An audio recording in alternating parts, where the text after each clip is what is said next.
جو اس ملک میں اپنے سیاسی مخالفین کے عہدے کے پیچھے پڑتے تھے، اور پھر سے یہ نیا آمرانہ کہ آپ اتنے بے غیرت ہو، اتنے بے غیرت ہو، تاریخ یاد رکھے گا کہ عمران خان، دل سے یہ بات کہہ رہا ہوں، میں پاکستان تحریک انصاف کا شکر گزار ہوں۔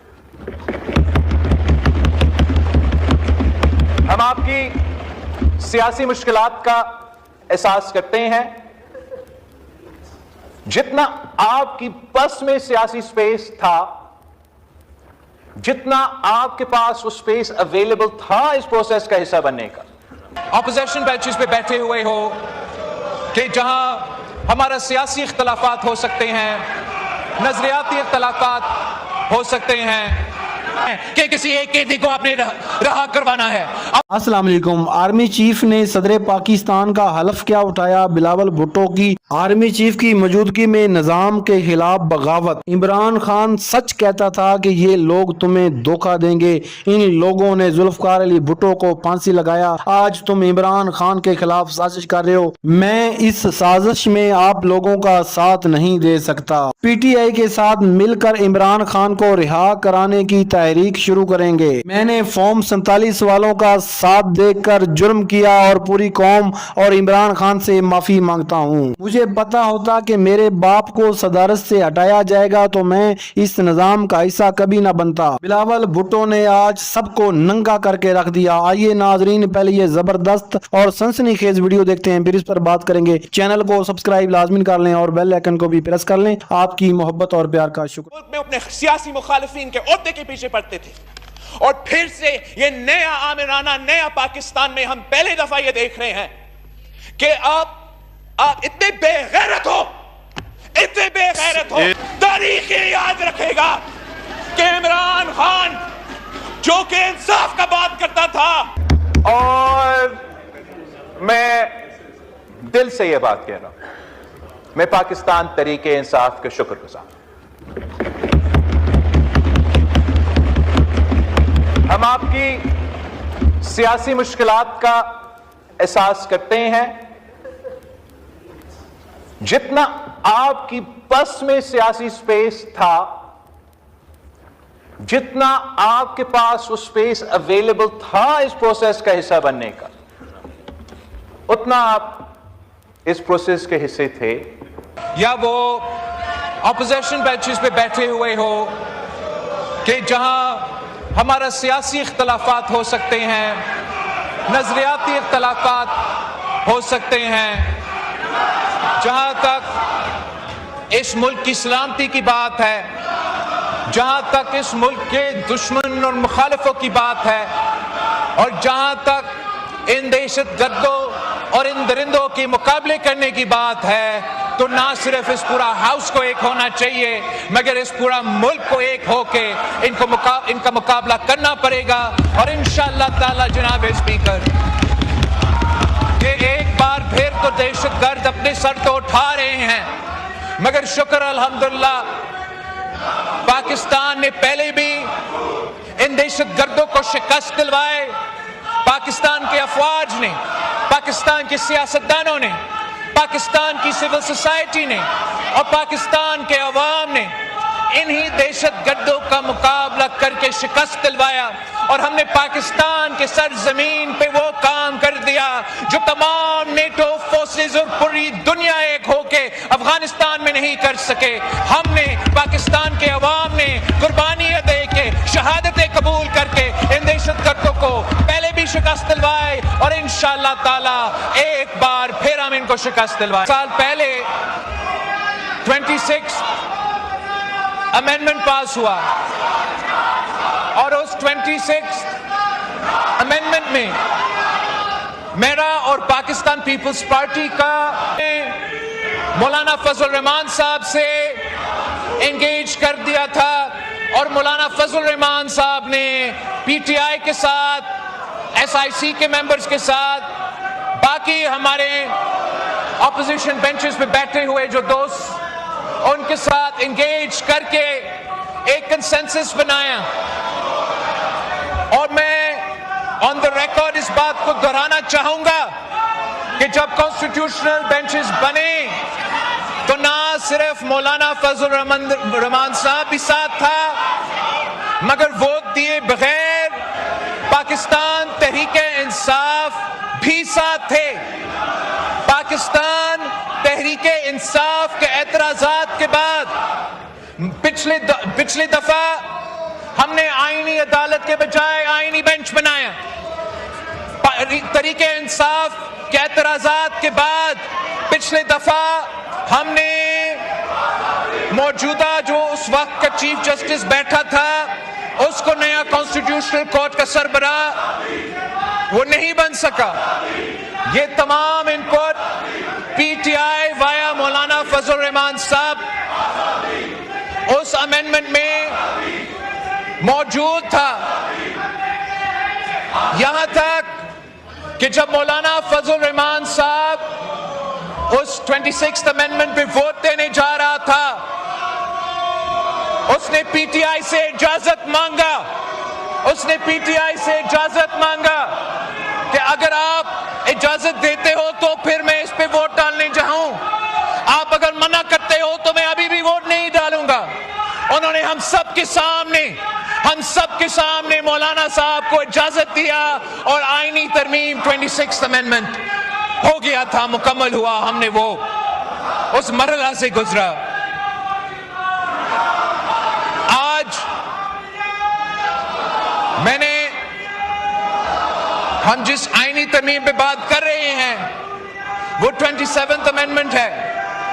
اس میں ہم نے جو تبدیلیاں 26th امینڈمنٹ میں لے کر آئے تھے وہ جو چارٹر آف ڈیموکریسی کے نامکمل وعدے تھے وہ ہم مکمل کرنے جا رہے ہیں. کانسٹیٹیوشنل کورٹ بنانے جا رہے ہیں اور ساتھ ساتھ جو آرٹیکل 243 میں جو بھارت کو شکست دلوانے کے بعد وزیر اعظم صاحب نے یہ فیصلہ کیا کہ وہ ہمارا آرمی چیف آف اسٹاف کو فیلڈ مارشل بنائیں گے. ہم نہ صرف اس فیلڈ مارشل کی رینک کو عہدہ کو آئینی تحفظ دلوا رہے ہیں مگر جو ڈیفنس کی ہمارا آئین میں جو ڈیفنس کے انسٹیٹیوشنز میں ادارے ہیں ان کے بارے میں کچھ ترمیم لے کر آ رہے ہیں. پاکستان پیپلز پارٹی اور میں یہ سمجھتا ہوں کہ کسی امینڈمنٹ کا اصل اسٹرینتھ, کسی لیجسلیشن کا اصل اسٹرینتھ یہ نہیں ہوتا کہ وہ کتنا بھاری اکثریت سے آپ وہ آئین سازی یا لیجسلیشن میں ترمیم لے کر آتے ہو. کسی آئین کا قوت, کسی لیجسلیشن کا قوت تو اس سے وہ اس اکثریت سے نہیں ملتا. وہ پولیٹیکل کنسنسس جتنا ہے اس پولیٹیکل کنسنسس سے اس آئین سازی کو اور اس کو قانون سازی کو قوت ملتا ہے, طاقت ملتا ہے. اگر آج 1973 Constitution is the undisputed unanimous Constitution of Pakistan تو وہ صرف اس لیے جناب اسپیکر کہ اس ہاؤس میں قائد عوام شہید ذوالفقار علی بھٹو کے وقت تمام سیاسی جماعتوں نے ایک ہو کے وہ آئینی ترمیم پاس کروایا اور اس کنسنسس کی وجہ سے آپ لوگوں سے میرا ایک سوال ہے کہ بلاول بھٹو کیا واقعہ ہی جمہوریت کے چیمپئن ہیں یا یہ آصف علی زرداری صاحب کی سیاست کو آگے لے کر جا رہے ہیں جو کہ مفاد کی سیاست ہے اور جو مفاہمت کی سیاست ہے؟ کیا ذوالفقار علی بھٹو نے اس طرح کی سیاست کی تھی؟ آپ اپنی رائے کا اظہار کمنٹ سیشن میں ضرور کریں, آپ کی رائے ہمارے لیے بہت اہم ہے. شکریہ. ترمیم پہ نہ صرف پیپلز پارٹی کی دستخط ہے, مسلم لیگ نواز کا دستخط ہے, مگر تمام سیاسی جماعتیں اتفاق رائے کے نتیجے میں وہ آئینی ترمیم لے کر آئے. 26th امینڈمنٹ کا کنسنسس میں نے آپ کو بتایا. آج بھی جو ہم آئینی ترمیم لے کر آ رہے ہیں اکثریت تو ہمارے پاس ہے, وہ کنسنسس ہم نہیں بنا سکے. افسوس کی بات ہے کہ جب یہ آئینی ترمیم میرے پاس آیا حکومت وقت نے یہ فیصلہ کیا کہ ہم نے یہ تبدیلیاں لے کر آنے ہیں تو انہوں نے پاکستان پیپلز پارٹی سے رابطہ کیا. جب حکومت ایک ترمیم لے کر آتی ہے تو اس کا مطلب یہ ہے جناب اسپیکر کہ انہوں نے دفاع ادارے سے مشورہ کر کے یہ فیصلہ کیا کہ دفاع دنشے میں کوئی ترمیم کوئی اصلاحات آ رہے ہیں. جب حکومت کوئی ترمیم لے کر آتے ہیں اس کا مطلب ہے کہ انہوں نے عدالتوں سے ججز سے لائر سے اپنا لیگل ایسپیکٹس کو دیکھ کے جو عدالت کے ڈھانچے اس میں ترمیم لے کر آئے ہیں. وہ میرے پاس بطور پاکستان پیپلز پارٹی کے چیئرمین آئے تھے. میں نے یہ ترمیم اپنا پارٹی کے پاس لے کے گیا. سینٹرل ایگزیکٹو کمیٹی کے دو دن ہمارا بیٹھک ہوا اور ہم نے یہ فیصلہ کیا کہ ہم حکومت کے ساتھ دیں گے. ہم چارٹر آف ڈیموکریسی کا نام مکمل مشن کو مکمل کریں گے اور ہم عام آئینی عدالت بنا کے رہیں گے. دنیا بھر میں سرایا جا رہا ہے پاکستان کی افواج کو، دنیا بھر میں سرایا جا رہا ہے کہ جو عبرتناک شکست آپ نے مودی کر سرکار کے ساتھ جو عبرتناک شکست وہ کھائے، جو آپ نے ان کا 6 جہاز گرائے ہیں، اس کا نتیجے میں آپ کو دنیا میں پہچان ملا ہے، آپ کو قوم کو طاقت ملا ہے اور ہم اس طاقت کو اس عہدہ کو آئینی کور دینے جا رہے ہیں. اس کانٹیکسٹ میں پاکستان پیپلز پارٹی نے یہ فیصلہ کیا کہ پاکستان جنگ کے حالات سے گزر رہا ہے.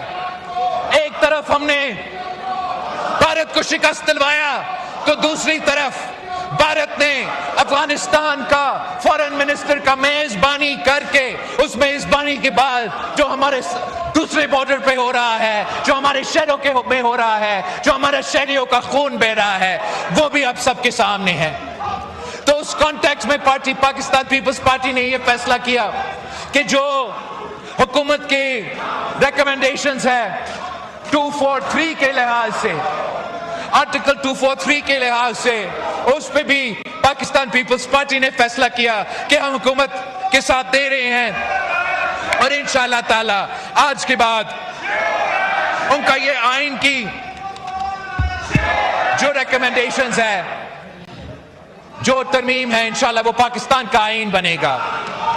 مناسب ہوتا کہ دوسری سیاسی جماعتیں خاص طور پہ جو اپوزیشن سے تعلق رکھتے، جو اپنے آپ کو کہتے ہیں کہ یہ اپوزیشن اس ملک کا اپوزیشن کا کردار ادا کر رہے ہیں.